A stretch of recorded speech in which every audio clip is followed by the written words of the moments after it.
ইনি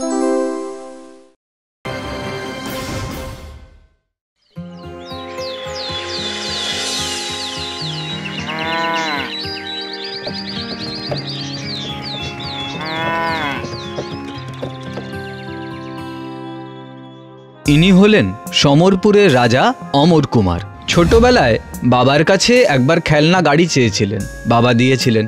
একটু বড় হয়ে বাবার কাছে রাজত্ব চাইলেন, বাবা তাও দিলেন। এখন আর বাবা নেই। অমর কুমার রাজা হয়ে অমরত্ব লাভ করতে চান। কে দেবে তাকে অমরত্ব? আমরা দেব। সত্যি? হ্যাঁ মহারাজ, 6 সত্যি, 3 সত্যির দ্বিগুণ। যাক বাবা, তাহলে আমার কোনো চিন্তাই রইল না।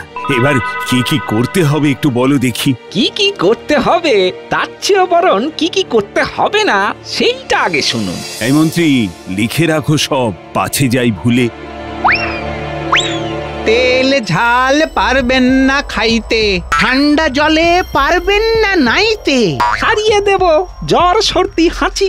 আপনি বাঁচলে আমরাও একটু বাঁচি। বাহ বাহ বাহ, মন্ত্রী শুনলে? আগে মহারাজ, যাব না আর সজ্ঞে।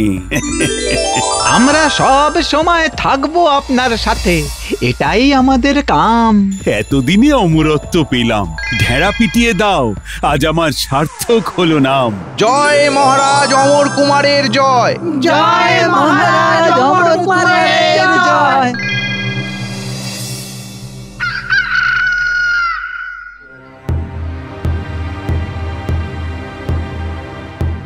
শোনো শোনো শোনো, খুশি খবর, সমরপুরের রাজা অমর কুমার অমরত্ব লাভ করেছেন।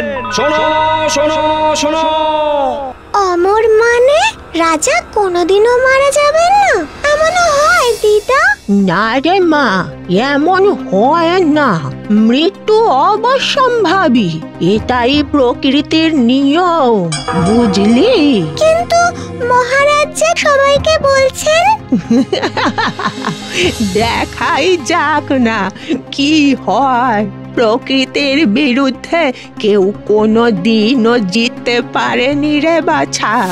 মহারাজও পারবেন না, বুঝলি? কি শান্তি।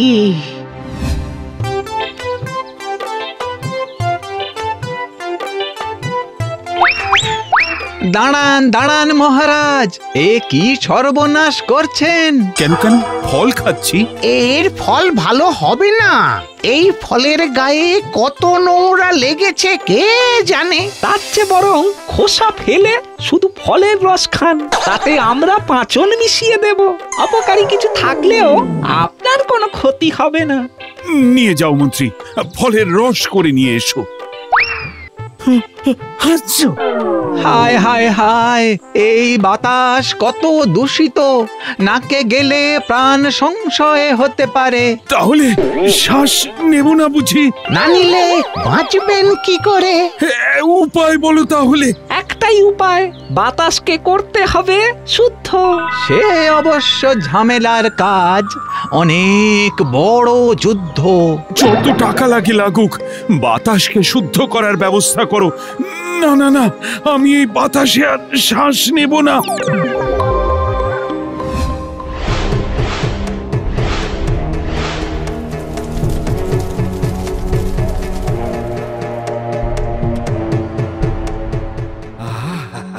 এখানকার হাওয়া কত সুন্দর। হবেই তো মহারাজ, হবেই তো।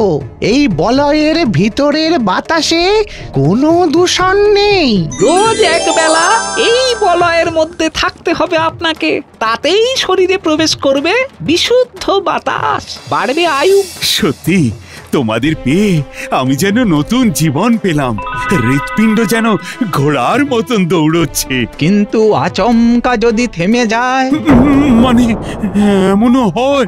যদিও আমরা থাকছি চারিধার, তবু সাবধানের তো নেই মার। তা এই সমস্যা থেকে বাঁচার উপায় কি?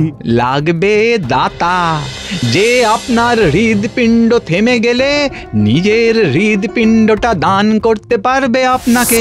বেশ বেশ, তবে শুধু হৃৎপিণ্ড কেন মন্ত্রী, শরীরে যা যা খারাপ হওয়ার সম্ভাবনা আছে সব কিছুর জন্য একজন করে দাতা ধরে নিয়ে এসো। আজ্ঞে মহারাজ। না না না না, আমি আমার চোখ দিতে চাই না, ছেড়ে দিন, ছেড়ে দিন আমাকে। না না না, আমরাও কিছু দিতে চাই না, আমরা যাব না, আমরা যাব না। না গেলে বেত, সঙ্গে জরিমানা। এই চল চল সবাই। আমার বাড়িতে ছোট বাচ্চার বুড়ি মা আছে, আমাকে আমাকে ছেড়ে দিন, ছেড়ে দিন আমাকে। আমার বাবাকে ছেড়ে দাও বলছি। ওদের সাথে গায়ের জোরে পারবি না মা, ছেড়ে দে, ছেড়ে দে। তুই চিন্তা করিস না বাবা, তোর মেয়ে আর আমি ভালো থাকবো। আর তো কটা দিন, মহারাজ চলে গেলেই তারপর তোদের মুক্তি। কেমন? কটা দিন মানে? আমাদের মহারাজ অমর, অতএব ওরা যতদিন বাঁচবে মহারাজের সাথেই থাকবে, যাতে প্রয়োজনে কাজে লাগতে পারে। অমর? কোন মানুষ অমর হয় নাকি? হ্যাঁ, চল নিয়ে চল, বুড়ির মাথা খারাপ হয়েছে। ধরে নিয়ে এসেছি মহারাজ। বেশ করেছো, এবার এদের এই রাজবাড়িতে রেখে দাও, ভালো খাবার খাওয়াও, কারুর যেন অযত্ন না হয়, কারণ বিপদের দিনে ওরাই তো ওদের অঙ্গ প্রত্যঙ্গ দেবে আমাকে। আজ্ঞে, এই চল সবাই চল। যাক, এবার একটু নিশ্চিন্ত লাগছে, আর কোনো ভয় নেই।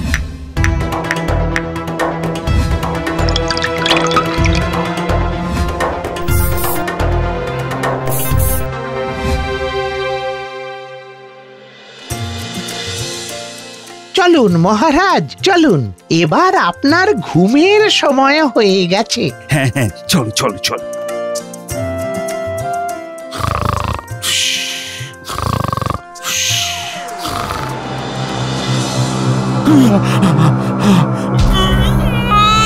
বাঁচাও, বাঁচাও, দম বন্ধ হয়ে আসছে আমার।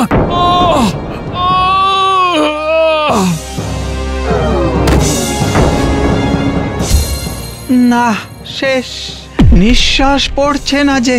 চিকিৎসা করার যে সময়ই পেলাম না। তাহলে তাহলে এত কিছু করেও তো রাজাকে অমর করা গেল না। মন্ত্রী জানতে পারলে আমাদের গর্দান যাবে, তার আগেই বরং আমরা কেটে পড়ি। চলো।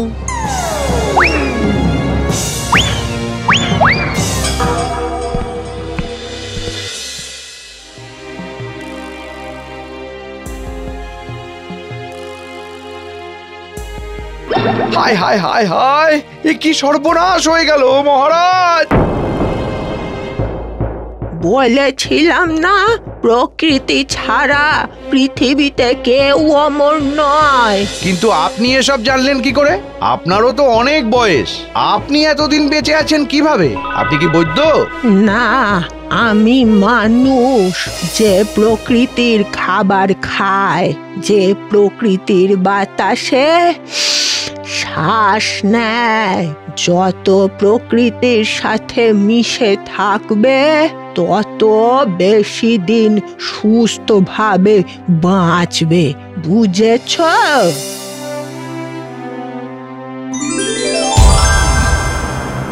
এ কি মহারাজ, আপনি তার মানে? এ তো সামান্য একটা পরীক্ষা ছিল মন্ত্রী, বৈদ্যদের বাজিয়ে দেখছিলাম বিপদের দিনে ওরা কিভাবে ঝাঁপিয়ে পড়ে। তাই তো শ্বাস বন্ধ করে কিছুক্ষণ শুয়েছিলাম, কিন্তু বেটারা আমাকে বাঁচানোর চেষ্টা না করে পালিয়ে গেল। কে আছিস? ওই অপদার্থ বৈদ্যদের ধরে নিয়ে আয়, ওদের শাস্তি হবে। অমর হতে চেয়ে আমি ভুল পথে হাঁটছিলাম মা, আপনি এসে আমার চোখ খুলে দিলেন। আজ থেকে আমি প্রকৃতির সাথে মিশে থাকবো, বুক ভরে নিঃশ্বাস নেব, প্রকৃতির ফল খাবো, আর এতেই আমি সুস্থ থাকবো।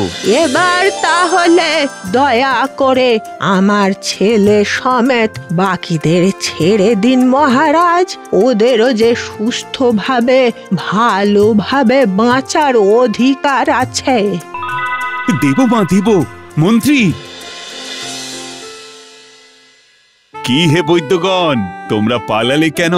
চেয়ে দেখো, তোমাদের দেখানো পথ অনুসরণ করে আমি আবার কেমন বেঁচে উঠেছি। তাই তো, আমরা তো জানতাম এরকমই কিছু হবে। চলুন মহারাজ, আপনার ফলের রস খাওয়ার সময় হয়ে গেছে। আমার খাওয়ার কথা না হয় পরে হবে, আগে আপনাদের খাবারের ব্যবস্থা করা যাক। আগে কি খাবার? প্রহার। মন্ত্রী, নিয়ে এসো আমার চাবুক।